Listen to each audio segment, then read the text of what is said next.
understanding about one of the most important dimensions. See, today, whatever we all have experienced, right? Like so powerful, powerful clicks that we have had, all of these are coming very directly. Today, we are entering and learning about so many mystical aspects, mystical dimensions. Whatever we are learning, all of these are extremely like powerful and mystical. The session currently we are going to be entering into is how are we going to be receiving these initiations, these mystical initiations, directly from the Divya Sharira of Swamiji. What is Divya Sharira? How do we all have this Divya Sharira? The science of Divya Sharira. Let's now listen to the revelation from Swamiji. If you want to become extraordinary, you have to do extraordinary things.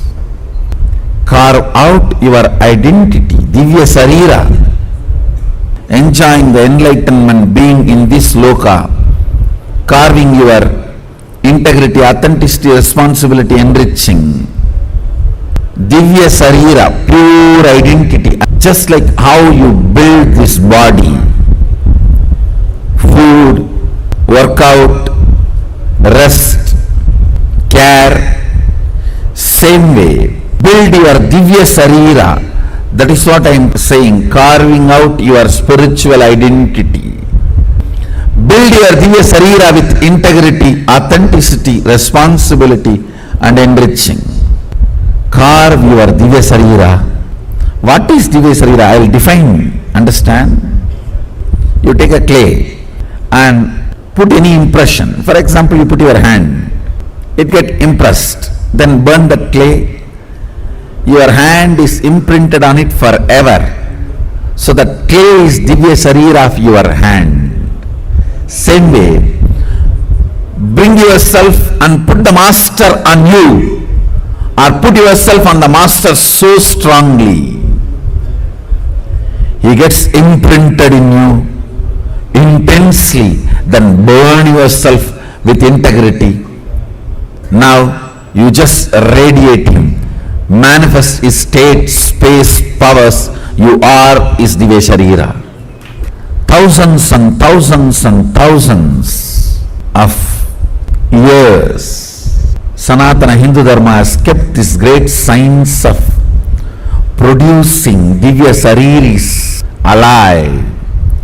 All spiritual sampradayas will be relevant to planet Earth as long as they are able to produce Divya Shariris. If you are living the state, space and manifesting powers, your Divya Sharira has started getting built. It has started happening. Build your Divya Sharira intensely.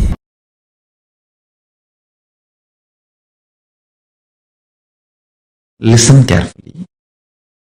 Too much of shadow of conscious decision gets embedded into your natural selection process and you develop something called Divya Sarira, light body,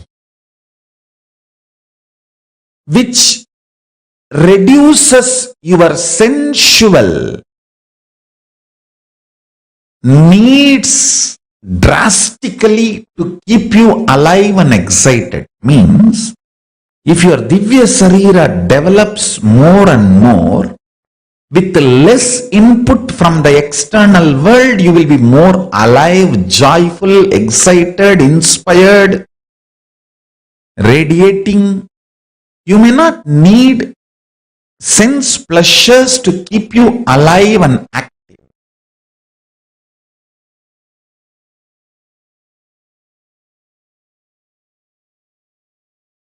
Listen intensely. Divya Sarira, the body, indestructible, effulgence, which is inside all of us. Please understand, this Divya Sarira is the core component of all of us. There is no person who does not have Divya Sarira. Everyone has a Divya Sarira. How much ever you think you are good or bad, you think you are God or demon, whatever you think, you have a Divya Sarira. That Divya Sarira strengthened, energized, inspired by sattvic food to the body, sattvic food to the mind, sattvic food to the consciousness. Enjoy this three in your life continuously. Don't worry about what should be negated. See, focusing on what need to be negated makes you very depressed, even feeling deprived. See, if the Divya Sarira in you, the self-effulgent light body in you, if that is strong, you are an enlightened being. You enjoy best things of the consciousness, your existence. You enjoy the best gifts of your existence. If that self-effulgent Divya Sarira gets more and more covered,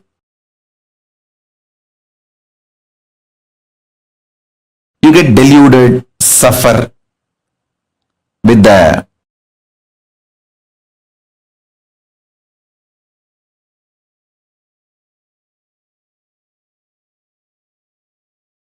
external world, delusions, delusion, whatnot, whatever.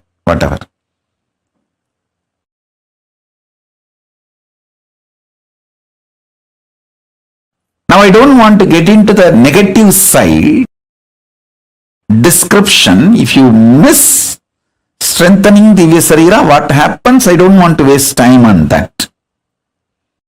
I only wanted to describe how to strengthen the Divya Sarira.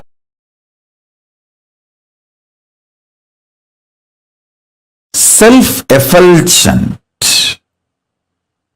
Swayam Prakasa, Sutta Sarira, Daiva Sarira. All of us have.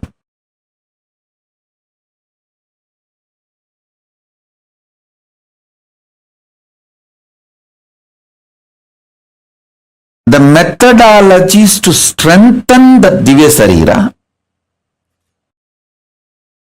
and manifest powers of Paramashiva, the state of Paramashiva, space of Paramashiva, and powers of Paramashiva. This truth is the message from Paramashiva directly to the whole humanity.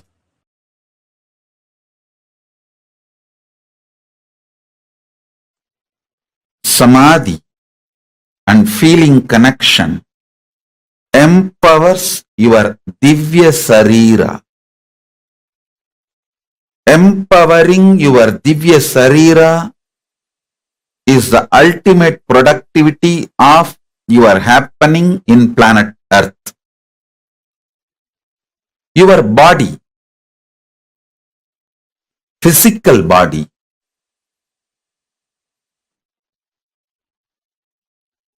carries the consciousness.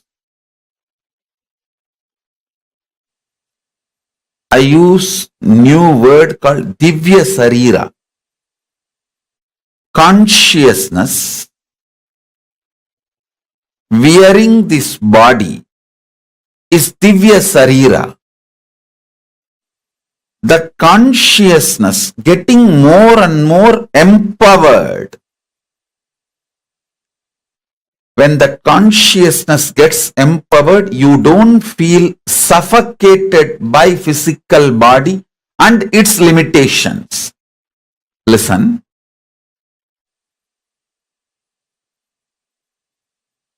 If you are Divya Sarira,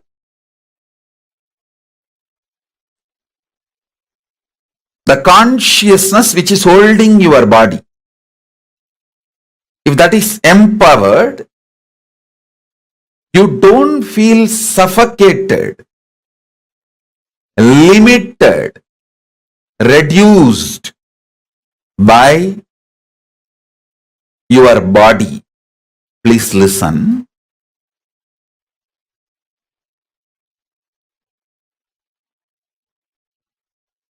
Body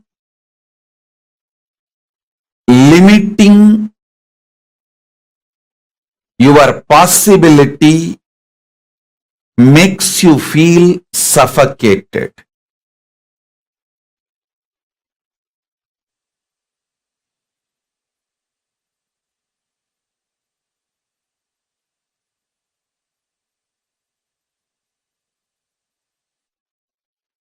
Not only the great powerful cognitions and understandings about the secrets of the cosmos, all spiritual practices are focused with the purpose of empowering your Divya Sarira. Listen. Yesterday's satsang, I gave you one truth. If you rest in samadhi, you will see everything in your life is complementing your different aspects.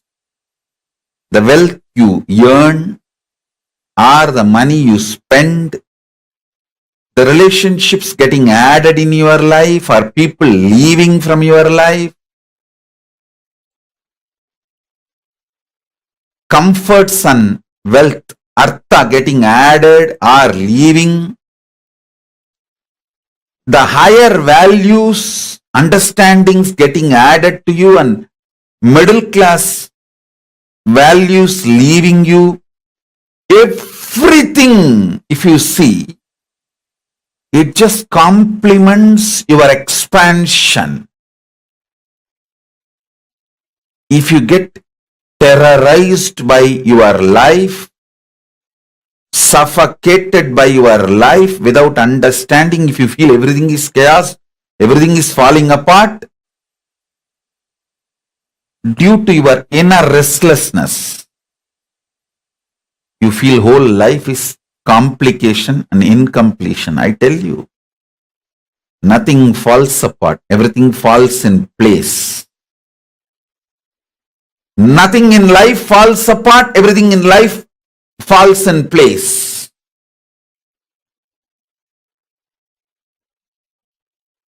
Whenever I sit in samadhi and watch, I see clearly everything is so auspicious. Not only I see it, when I see life as auspicious, my Divya Sarira gets so empowered, it just manifests powers and miracles. Every time when I reveal the higher truths, it empowers your inner space. It empowers your very being. Empowering your Divya Sarira is the job I do day in and day out.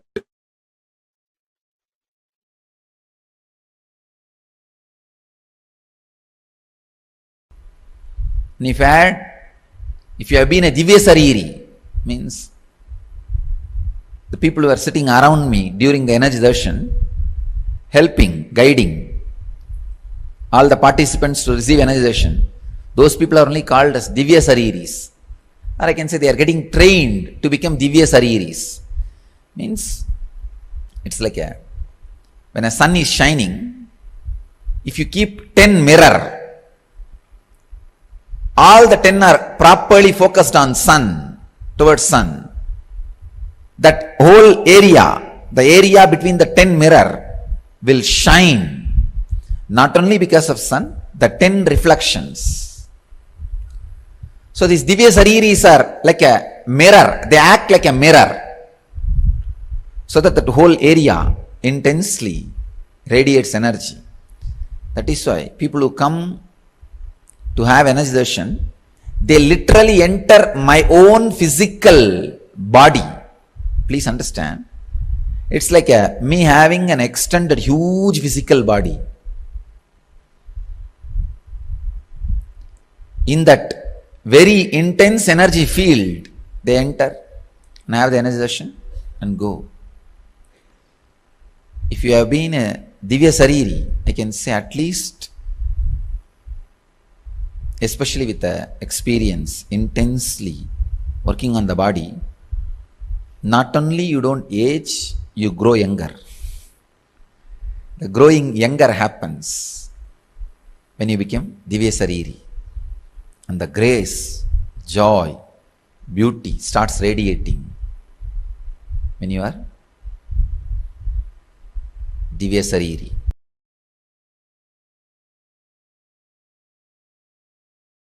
Listen. You have two major components in you. One, superconsciousness. Another one, body, matter. Means Chit and Jata. Matter and consciousness. Every particle of the matter which is manifested by the superconsciousness and still in alignment with the superconsciousness, that parts are called Divya Sarira in you. Every cell still continues to be in tune with Paramashiva. Every muscle, every part of your biology, internal organ or body, Jnanendriya or Karmendriya, still in tune with Paramashiva comfortably, with powerful cognitions comfortably without any struggle, as a natural flow of life is Divya Sarira. Every cell which is ready to reverberate and radiate the powerful cognitions of Paramashiva is part of your Divya Sarira. Please understand. Whichever part of you comfortably manifests the powerful cognitions is your Divya Sarira. More and more powerful cognition manifestation means more and more you are becoming Divya Sarira. If your hands can manifest the highest powerful cognition, you are Paramashiva, your hands have become part of the Divya Sarira. Your eyes can manifest the truth, you are Paramashiva, your eyes have become part of Divya Sarira. Every cell in your body, if it can comfortably manifest powerful cognitions, it has become part of Divya Sarira. Pain does not exist is one of the powerful cognition because you are soul, you are consciousness, you are Paramashiva. If your hand is fractured and it does not have pain, means it is manifesting as a natural flow the powerful cognition you are Paramashiva. Understand? You cannot act when there is a compound fracture. You can act as long as everything is well. Not when there is a compound fracture. You can't be crying and telling, I am okay. Understand? It's a natural flow. If powerful cognitions naturally flow in your system, you are Divya Sariri. You become Divya Sarira. Paramashiva beautifully says in Kriya, in Puja, there is a special ritual called making yourself Divya Sariri. You invoke every part with the sacred syllable of Paramashiva's name. Paramashiva sits on the throne made out of 54 mantra. Not 52, 54. 52 akshara, one spelled but doesn't have a script, another one can neither be spelled nor written. So totally 54 akshara.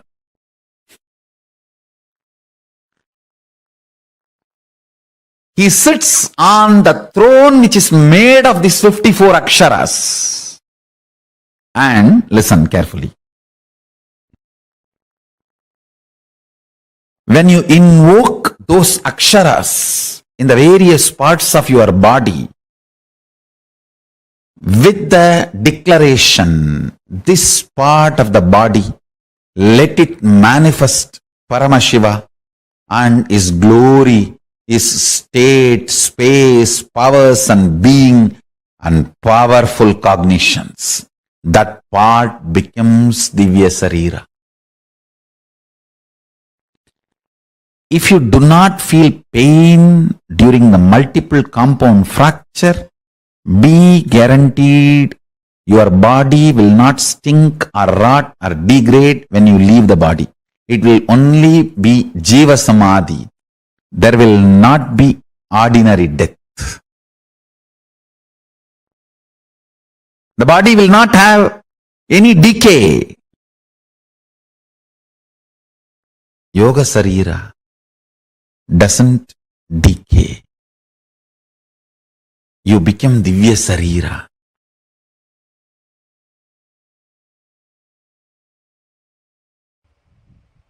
Understand the truth I am trying to convey. Anything your brain can capture and enjoy, your life will make that into reality.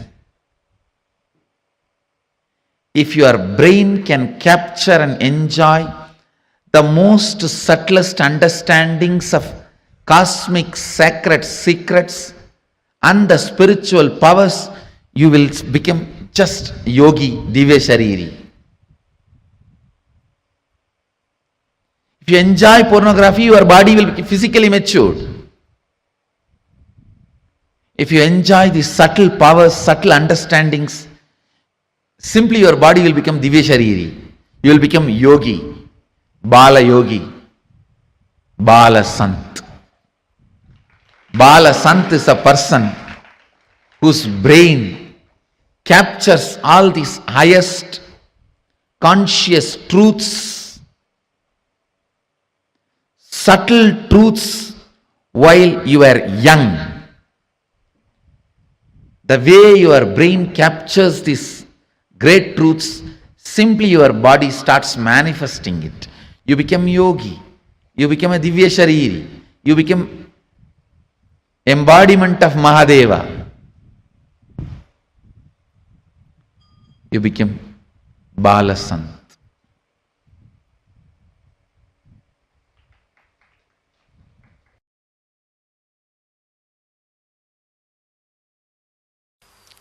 Very strong lessons. You need complete attention.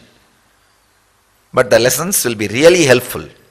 This technical knowledge will really be helpful, not only for enlightenment, for making your life more and more blissful and happy and joyful, becoming a new human being. Becoming a new human being. Understand? If you act cooperate as medium, and if your chakshu becomes pure next day morning, you feel, oh God, things are so fresh, alive. Then you are traveling in the path of Divya Sarira. Mouth having a deep taste, not just the mouth, the deeper mouth. It's called annak in Tamil. We say the part which hangs inside your tongue, the deeper mouth, this area. That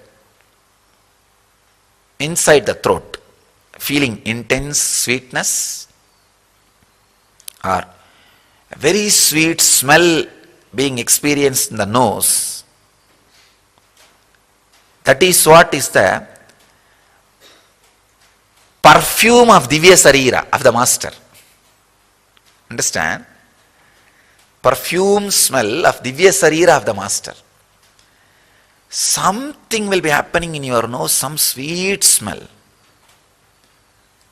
And any sound, you will, even a small sound, you will be able to hear with a deep sensitivity. These are the scales. I am telling all the people who were mediums,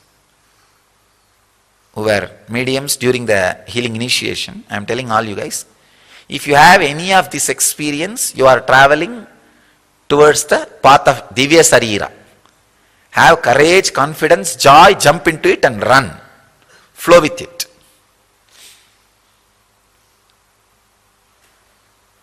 I am talking about this so detailed way so that in future, people who are trying to become medium for these ghosts, the dead people, pretas, pichas, all of them should understand difference between that medium and this medium. Medium word is loaded with a negative meaning. That is different and this is different. This is different. Here it is becoming Divya Sarira. There it is becoming more and more unconscious. Vivekananda gives an example. The black magic mediums, it's like throwing a big stone on the horse and stopping it.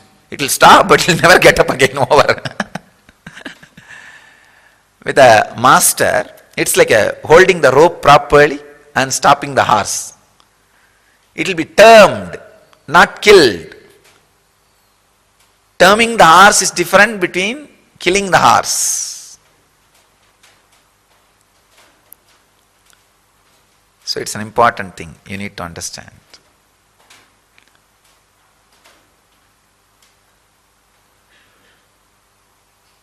This is the second level, Paragaya Pravesh.